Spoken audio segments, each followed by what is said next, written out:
Hey everybody, welcome to another edition of Tony T's Toon Talk, available here at the Port Washington Public Library's YouTube channel. I'm your host, Tony Traguardo, and I'm ready to talk tunes. Many major artists have suffered ups and downs during their careers. Some artists never recover from a slump in sales or a change in musical trends.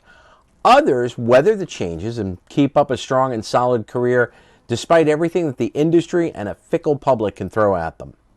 But thankfully, there are some that drop out of the public eye for a while and then, with the help of newly restored enthusiasm, help from a famous friend, a strong song, or a simple twist of fate, make a comeback. Let's begin with a song called Abraham, Martin, and John. Dion DiMucci started his career with a few friends, also from the Bronx, forming a group called the Belmonts. With their second single, a tremendous doo-wop song called I Wonder Why, they scored a major hit and they were on their way. Their biggest hit, Where or When, was released in November of 1959 and it reached number 3 on the Billboard Hot 100. Unfortunately, the other singles released by the group that year were not quite as successful. In early 1960, a worn-out Dion checked into a hospital for heroin addiction, a problem he'd had since his mid-teens. And at the height of the group's success, his drug dependency had worsened. By the time Where or When had peaked on the charts, he was in the hospital detoxifying. The Belmonts wanted to get more into the harmony thing, and Dion wanted a rock and roll.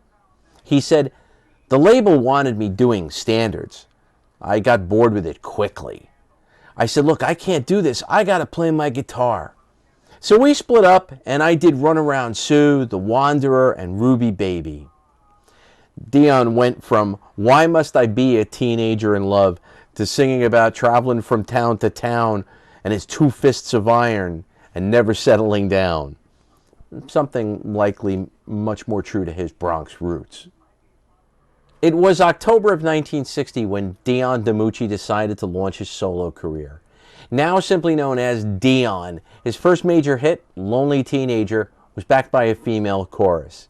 He eventually hooked up with the Del Satins of Come Go With Me fame, who backed him on all of his early Laurie and Columbia Records hits, which, besides the 3 songs that Dion quoted, also included Donna the Prima Donna, Little Diane, Lovers Who Wander, and Drip Drop. That last song, in late 1963, would mark Dion's last big hit for a while. Things were changing. Between Dion's addiction issues and changing public tastes, especially with regards to the British invasion, Dion's career saw a major period of commercial decline. Following a European tour, Dion returned to the U.S. and he was introduced to classic blues music by Columbia Records' John Hammond. Well, this completely freaked out Dion's management. Soon enough, Dion started recording more blues-oriented material, including Willie Dixon's Hoochie Coochie Man and Spoonful. None of these releases, some of which were produced by legendary producer Tom Wilson with Al Cooper on keyboards, were commercial successes. He also wrote and recorded a number of originals during this period that didn't see release until 50 years later. In 1966 through 1967, Dion briefly reunited with the Belmonts, recording their LP Together Again for ABC Records. The album was unsuccessful in the US, though it did receive a lot of radio play in the UK from famous British pirate radio DJs John Peel and Kenny Everett. It's interesting to note that even though Dion's career appeared to be nearing an end, he still retained enough credibility to be, along with Bob Dylan, one of only 2 fellow rock artists featured on the album cover of Sgt. Pepper's Lonely Hearts Club Band in 1967. In April of 1968, Dion experienced what he identified as being a powerful religious experience. After getting clean once again from heroin addiction, an experience that he documented in a 1970 song called Your Own Backyard, he approached Laurie Records for a new contract. They agreed on one condition. Now, two tragic events had occurred nearly back-to-back in April and June of that year. The assassinations of civil rights leader the Reverend Dr. Martin Luther King Jr. and U.S. Senator and presidential candidate Bobby Kennedy. Already depressed by the assassinations of Bobby Kennedy's brother, President John F. Kennedy, in 1963, and then the April assassination of Dr. King, a songwriter named Dick Holler penned some poignant words linking Abraham Lincoln, King, and the Kennedys. He seemed like an unlikely writer to pen such a tribute. His biggest song up to that point had been Snoopy versus the Red Baron, a 1966 hit for the Royal Guardsmen. Then one of those moments of synchronicity that sometimes happens in music occurred. Holler was connected with the Laurie Records label. Laurie, as I mentioned, was willing to take a chance on the newly clean Dion if he would consider recording a version of Dick Holler's new song. Now, at first, Dion wasn't so sure that that's where he wanted to go. He did not want to seem to be exploiting these tragic assassinations. But his mother-in-law, he had married his wife Sue in 1963, who did not run around, told him that that's not what the song was doing. The song was a tribute, and it sounded like a gospel song, she said. Dion gave the song a tender treatment, very different from the chest-thumping persona that he uses on The Wanderer. The recording also includes Dion's lovely embellishments on acoustic guitar and a sweeping harp and horns, and yes, a gospel-sounding choir. Laurie Records released the record that April, little more than a month after Robert Kennedy's assassination. And some say that it served as a sort of healing balm for the nation, still reeling from the assassinations of Dr. King and Bobby Kennedy as it sounded over the nation's airwaves. The single climbed to number 4 on the charts, and it was also recorded by numerous other artists, including Marvin Gaye, Ray Charles, Harry Belafonte, Andy Williams, and even Moms Mabley. It also revived the career of Dion DiMucci for a while. Let's talk about another victim of the British invasion, Neil Sedaka, and his song Laughter in the Rain. Neil Sedaka was born in Brooklyn, New York in 1939, and he grew up in Brighton Beach. When he was in 2nd grade, his music teacher sent a note home suggesting that her talented student take piano lessons. And by 1947, his prowess on the instrument led to a successful audition for a piano scholarship to Juilliard's Preparatory Division for Children, which he attended on Saturdays. His mother wanted him to become a classical pianist like his contemporary Van Cliburn, but young Neil had discovered pop music. When he was 13, a neighbor heard him playing, and she introduced him to her 16-year-old son, Howard Greenfield, an aspiring poet and lyricist. They would soon become two of the Brill Building's major composers. The duo of Sedaka and Greenfield wrote songs together throughout much of their young lives. When Sedaka became a major teen pop star, the pair continued writing hits for Sedaka and numerous other artists, including Connie Francis and Jimmy Clanton. Now, in truth, Sedaka's first 3 solo singles failed to become hits, but they did demonstrate his ability to perform as a solo singer. So, RCA Victor signed him to a recording contract. His first single for RCA was inspired by Connie Francis, one of the songwriting duo's most important clients. While they were taking a break during a brainstorming session for a new song, Connie was writing in her diary. Neil teasingly asked if he could read it, and of course, Connie said no. The song The Diary was born. Now, little Anthony and the Imperials passed on it when it was offered to them, so Sedaka recorded it himself, and his debut single peaked at number 14 in 1958. But his follow-up singles flopped in the U.S., and RCA was ready to drop him until his manager, Al Nevins, persuaded the label to give him one more chance. Sedaka went out and bought the biggest hit singles on the charts at the time and listened to them repeatedly, studying the song structure, the chord progressions, the lyrics, and the harmonies, before writing his next single. Oh, Carole, the first one out of the chute, gave Neil Sedaka his first U.S. top 10 hit. The song also topped the Italian charts and hit the UK top 40. And the flip side, One Way Ticket, went to number 1 in Japan. Carole, of course, was Carole King. Neil Sedaka had dated her when he was still in high school, which gave him the idea to use her name in the song. Jerry Goffin, Carole King's husband and a friend of Neil's from the Brill Building, took the tune and wrote a cute response song called O'Neil, which Carole King actually recorded. Now, after establishing himself, Neil Sedaka was unstoppable. His flow of top 30 hits during this period, including Stairway to Heaven, You Mean Everything to Me, Run Samson Run, Calendar Girl, Little Devil, Happy Birthday Sweet 16, his signature song Breaking Up Is Hard to Do, and Next Door to an Angel. He also became a regular on American Bandstand. But in 1964, Sedaka's career began a sharp decline, hastened by the Beatles' arrival, along with their partners in the British invasion. When describing the Beatles' effect on his career in the mid-1960s, Sedaka simply said, "The Beatles, not good." From 1964 to 1966, only 3 of the 8 singles he released even cracked the top 100. To make matters worse, RCA Victor refused to release his new recording It Hurts to Be in Love because he had not recorded it at RCA Studios. So, Howard Greenfield and Helen Miller, the song's co-writers, offered it to Gene Pitney, who took the existing musical track and replaced Sedaka's lead vocals with his own. Everything else was Sedaka, including his arrangement and backing vocals, his piano playing, and his usual female backup singers. But Pitney ended up with the number 7 hit for himself. RCA decided not to renew Neil's contract when it expired in 1966, leaving Sedaka without a recording label. He was only able to maintain his career through songwriting.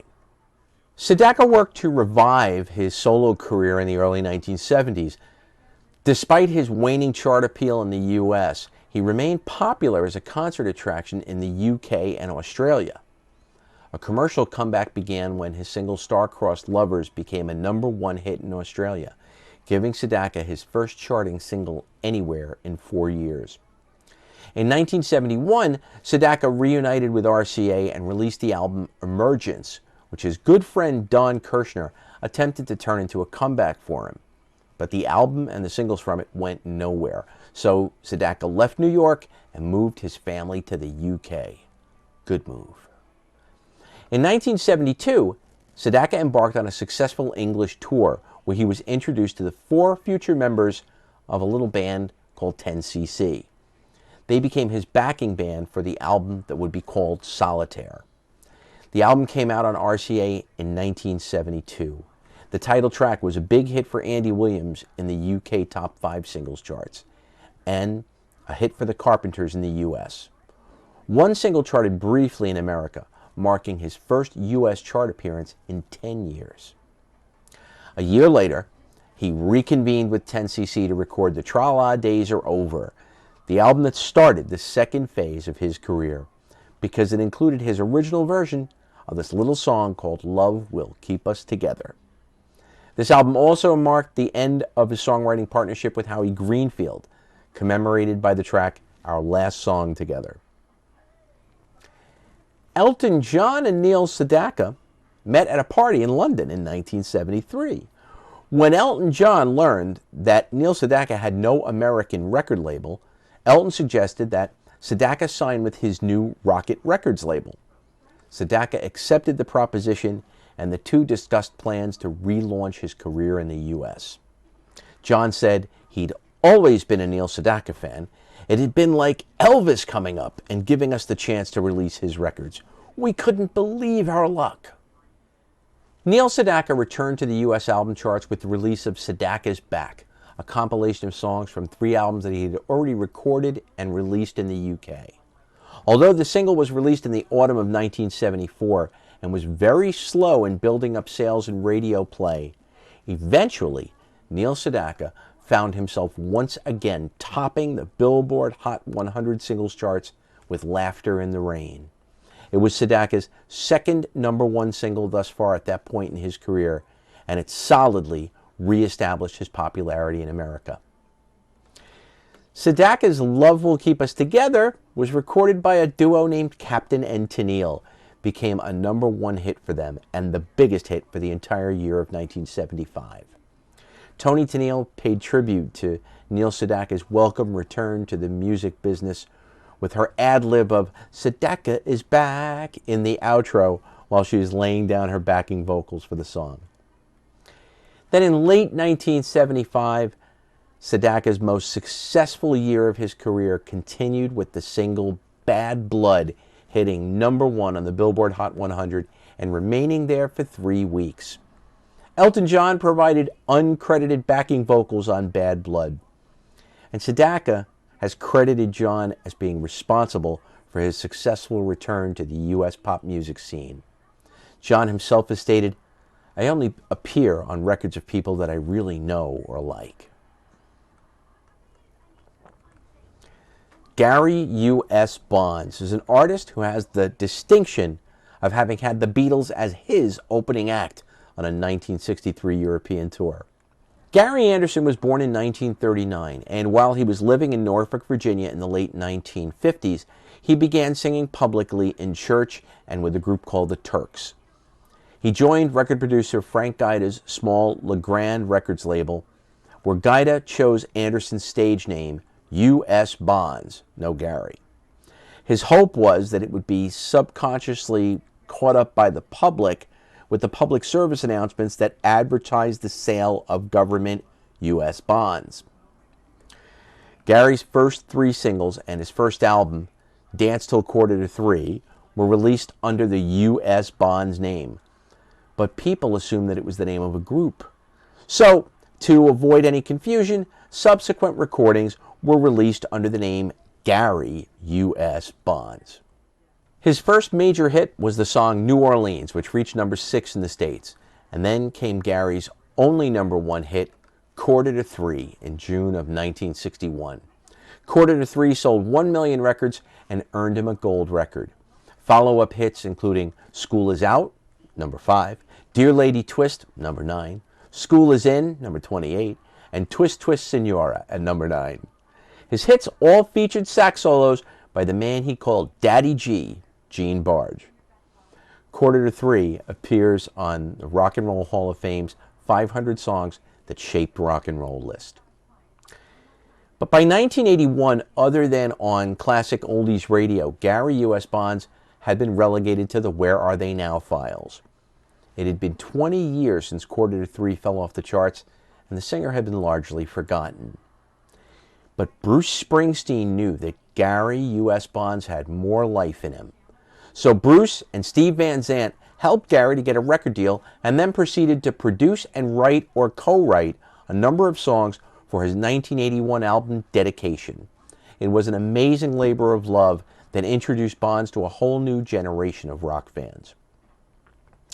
Bonds had a huge career resurgence with Dedication and with its follow-up On the Line, the 2 collaborations with Bruce, Little Steven, and the E Street Band. The albums yielded 3 hit singles: This Little Girl, his 1981 comeback, which reached #11 on the top charts in Billboard and #5 on the mainstream rock charts, Jolie Blonde, and Out of Work. He even made an appearance on American Bandstand. Gary Bonds continues to release albums sporadically, and today he is a mainstay of the nostalgic concert circuit and still gives incredible performances. Gary and Bruce remain close, and in 2012, Bonds sat in with the E Street Band at New Jersey's MetLife Stadium. I hope that you've enjoyed looking at some of rock and roll's great comebacks. There are many more for us to explore in future episodes of Tony T's Toon Talk, but that's all we have time for right now. Until next time, please remember that the amazing music that's been discussed here can be found on the streaming services available through your local public library. Thanks for watching. Happy listening.